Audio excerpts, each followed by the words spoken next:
सावन सोमवार व्रत कथा। सावन सोमवार के दिन इस कथा का पाठ याद दिलाता है कि हर समस्या से हमको मुक्ति। सावन सोमवार के दिन यह कथा जो पूरी करता है उसकी हर मनोकामना पूर्ण होती है। सनातन संस्कृति में सावन को भगवान शिव का प्रिय माना गया है, क्योंकि यह महा चतुर्मास में आता है और इस दौरान भगवान विष्णु योग निद्रा में होते हैं। ऐसे में सृष्टि संचालन का पूरा भार भगवान शिव पर रहता है, जिसके चलते हर भक्त इस समय भगवान शिव को प्रसन्न करने के लिए पूरी उनकी पूजा आराधना में लगा रहता है। माना जाता है कि भगवान शिव अत्यंत भोले हैं और अपने भक्तों पर तुरंत प्रसन्न होकर उन्हें आशीर्वाद प्रदान करते हैं। ऐसे में इस माह में भगवान शिव द्वारा अपने भक्तों की मनोकामना तुरंत पूर्ण की जाती है। एक शुक्ल के अनुसार यदि आपको कोई भी मनोकामना हो जो तमाम प्रयासों के बावजूद भी पूरी नहीं हो पा रही हो, जैसे करियर में सफलता न मिलना या व्यक्तिगत जीवन में परेशानी सहित किसी भी दिक्कत का समाधान न मिल पा रहा हो, तो अब की सावन सोमवार का व्रत करके यह बताई कई व्रत कथा का पाठ करें। माना जाता है कि सावन सोमवार के दिन अगर व्रत रखकर इस कथा का पाठ किया जाए तो व्यक्ति की हर मनोकामना पूर्ण होती है। सावन सोमवार की कथा। प्राचीन काल में एक साहूकार था जो भगवान शिव को अत्यंत भक्ति करता था। उसके पास धन धान किसी भी चीज की कोई कमी नहीं थी, लेकिन उसकी कोई संतान नहीं थी और वह इसी कामना को लेकर रोज शिव जी के मंदिर जाकर दीपक जलाता था। उसके इस व्यक्ति भाव को देखकर एक दिन माता पार्वती ने शिव जी से कहा कि प्रभु, यह साहूकार आपका अत्यंत भक्त है, इसको किसी बात का कष्ट है तो उसे आपको अवश्य दूर करना चाहिए। इस पर भगवान शिव जी बोले कि हे पार्वती, इस साहूकार के पास पुत्र नहीं है, यह इसी कारण दुखी है। जवाब में माता पार्वती ने कहा कि हे ईश्वर, कृपा करो कि इसे पुत्र का वरदान दे दीजिए। इस पर भोलेनाथ ने कहा कि हे पार्वती, साहूकार के भाग में पुत्र का योग ही नहीं है। ऐसे में अगर इसे पुत्र प्राप्ति का वरदान मिल भी गया तो यह केवल 12 वर्ष की आयु तक ही जीवित रहेगा। इस पर माता पार्वती ने कहा कि हे प्रभु, आपको इस साहूकार को पुत्र का वर देना ही होगा, अन्यथा भक्त क्यों आपकी सेवा पूजा करेंगे। माता के बार बार कहने से भोलेनाथ ने साहूकार को पुत्र का वरदान तो दिया, लेकिन यह भी कहा कि केवल 12 वर्ष तक ही जीवित रहेगा। साहूकार यह सारी बातें सुनकर ना तो खुश हुआ और ना दुखी हुआ। वह पहले से ही तरह भोलेनाथ की पूजा अर्चना करता रहा। उधर कुछ समय बाद साहूकार की पत्नी गर्भवती हुई और 9वें महीने उसे सुंदर सा बालक की प्राप्ति हुई। परिवार में खूब हर्ष उल्लास मनाया गया, लेकिन साहूकार पहले से ही की तरह रहा। उसने बालक को 12 वर्ष की आयु का जिक्र किसी से भी नहीं किया। जब बालक 11 वर्ष की आयु का हो गया तो एक दिन साहूकार की सेठानी ने बालक के विवाह के लिए कहा, तो साहूकार ने कहा कि वह अभी बालक को पढ़ने के लिए काशी जी भेजेगा। इसके बाद उसने बालक के मामा जी को बुलाया और कहा कि इसे काशी पढ़ने के लिए ले जाओ और रास्ते में जिस भी स्थान पर रुकना वहाँ यज्ञ करते और ब्राह्मणों को भोजन कराते हुए आगे बढ़ना। काशी जाते समय बालक वह उसके मामा जिस भी स्थान पर रुकते थे वह यज्ञ व ब्राह्मणों को भोजन कराते हुए जा रहे थे। तो तभी रास्ते में एक राजकुमारी का विवाह था। इस राजकुमारी का जिससे उसका विवाह हुआ था वह एक आंख से काना था। तो राजकुमारी के पिता ने जब अति सुंदर साहूकार के बेटे को देखा तो उनके मन में आया कि क्यों ना इसे ही घोड़ी पर बिठाकर शादी के सारे कार्य संपन्न करा लिए जाएं। तो उन्होंने बालक के मामा से बात की और कहा इसके बदले में वह अनथाह धन देंगे, तो वह भी राजी हो गए। इसके बाद साहूकार का बेटा विवाह की वेदी पर बैठा और विवाह कार्य संपन्न हो गए। तो जाने से पहले उसने राजकुमारी की चुंदरी के पल्ले पर लिखा कि तेरा विवाह तो मेरे साथ हुआ, लेकिन जिस राजकुमार के साथ तुम मैं भेजेंगे वह तो एक आंख का काना है। इसके बाद वह अपने मामा के साथ काशी के लिए चला गया। उधर सब राजकुमारी के ने अपनी चुनरी पर यह लिखा हुआ पाया तो उसने राजकुमार के साथ जाने से मना कर दिया। तो राजा ने अपनी पुत्री को बारात के साथ विदा नहीं किया और बारात वापस लौट गई। उधर मामा और भांजे काशी जी पहुंच गए। एक दिन जब मामा ने यज्ञ रखा था और भांजा अंदर देर तक बाहर नहीं आया तो मामा ने अंदर जाकर देखा तो भांजे के प्राण निकल चुके थे। वह बहुत परेशान हुए, लेकिन सोचा कि अभी रोना पीटना मचाया तो ब्राह्मण चले जाएंगे और यज्ञ का कार्य अधूरा रह जाएगा। जब यह यज्ञ संपन्न हुआ तो मामा ने रोना पीटना शुरू किया। और उसी समय शिव पार्वती उधर से जा रहे थे तो माता पार्वती ने शिव जी से पूछा, प्रभु ये कौन रो रहा है? तभी उन्हें पता चला कि भोलेनाथ के आशीर्वाद से जन्मे साहूकार के पुत्र की मृत्यु हो गई है। तब माता पार्वती ने भगवान शिव से कहा कि हे स्वामी, इसे जीवित कर दे, अन्यथा रोते रोते इसके माता पिता के भी प्राण निकल जाएंगे। इस पर भोलेनाथ ने कहा कि हे पार्वती, इसकी आयु इतनी ही थी, सो वह भोग चुका है।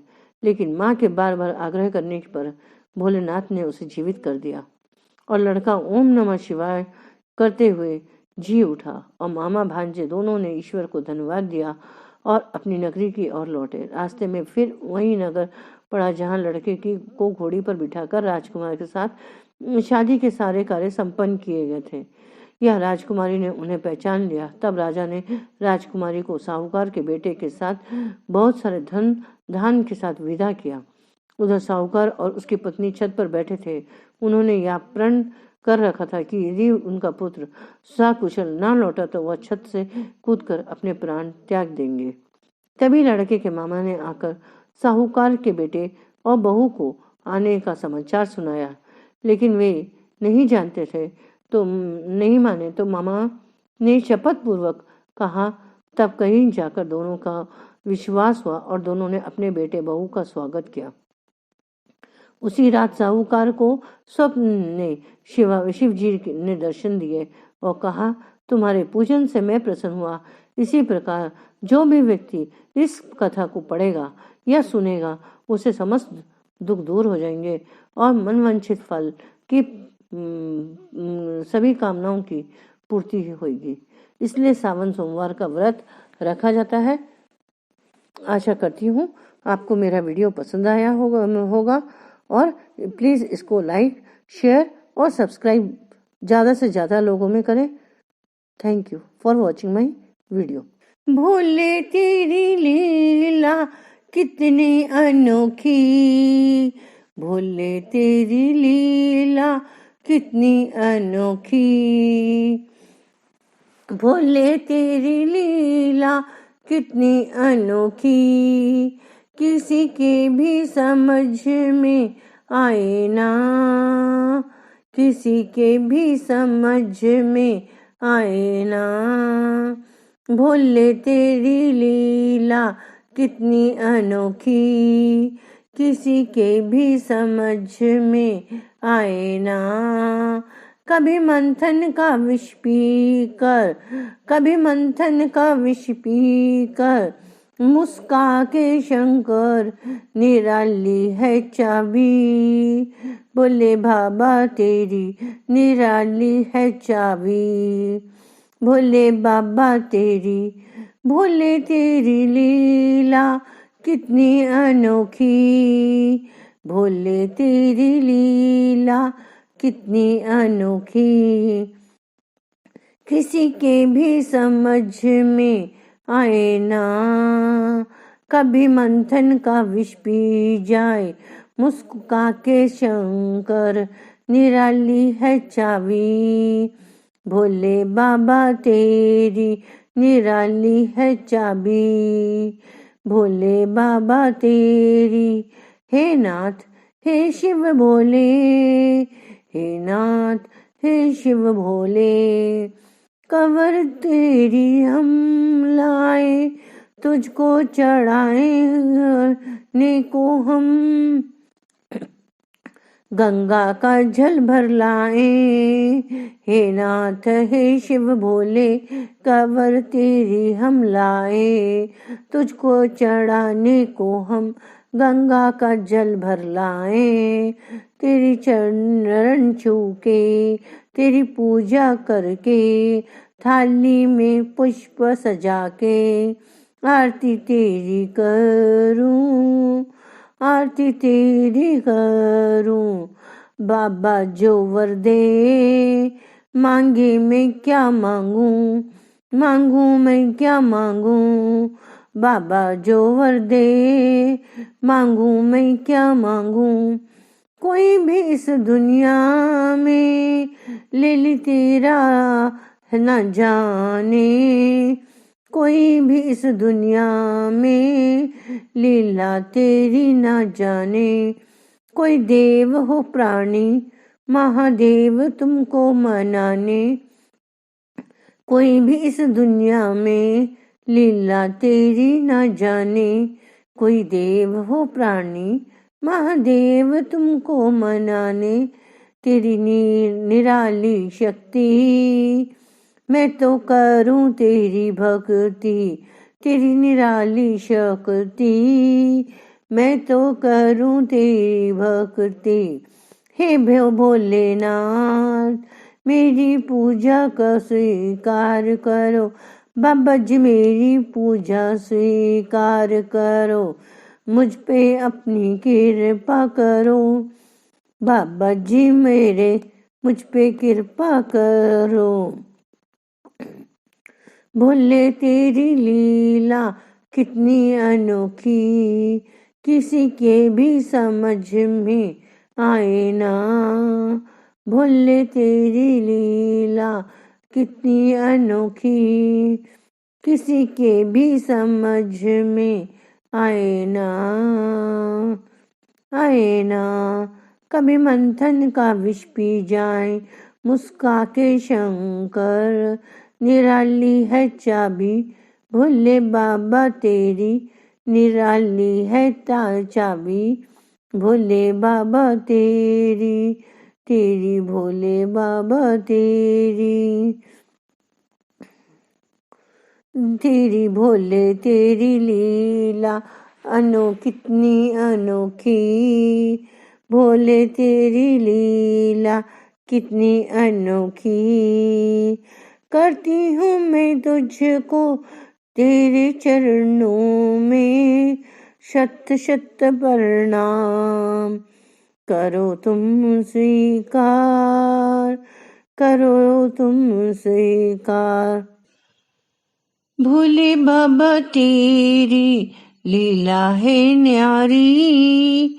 भोले बाबा तेरे चरणों की अगर धूल जो मिल जाए, सच कहता हूँ भोले बाबा तकदीर बदल जाए। भोले बाबा तेरे चरणों की अगर धूल जो मिल जाए, भोले बाबा तेरी लीला है न्यारी। सुनते हैं तेरी रहमत दिन रात बरसती है। एक बूंद जो मिल जाए, दिल की कली खिल जाए। भोले बाबा तेरे चरणों की अगर धूल जो मिल जाए, भोले बाबा तेरी लीला है न्यारी। ये मन बड़ा चंचल है, कैसे तेरा भजन करूं। जितना इसे समझाऊं, उतना ही मचल जाए। भोले बाबा तेरे चरणों की अगर धूल जो मिल जाए, भोले बाबा तेरी लीला है न्यारी। नजरों से गिराना ना चाहे लाख सजा देना, नजरों से जो गिर जाए मुश्किल है संभल पाए। बोले बाबा तेरे चरणों की अगर धूल जो मिल जाए, भोले बाबा तेरी लीला है न्यारी। भोले इस जीवन में बस एक तमन्ना है, तुम सामने हो मेरी जान निकल जाए। भोले बाबा तेरे चरणों की अगर धूल जो मिल जाए। जय भोले जय भोले जय भोले जय भोले जय बम भोले, बम भोले बम बम बम। जय भोले जय भोले जय बम, बोलो बम बम बम बम।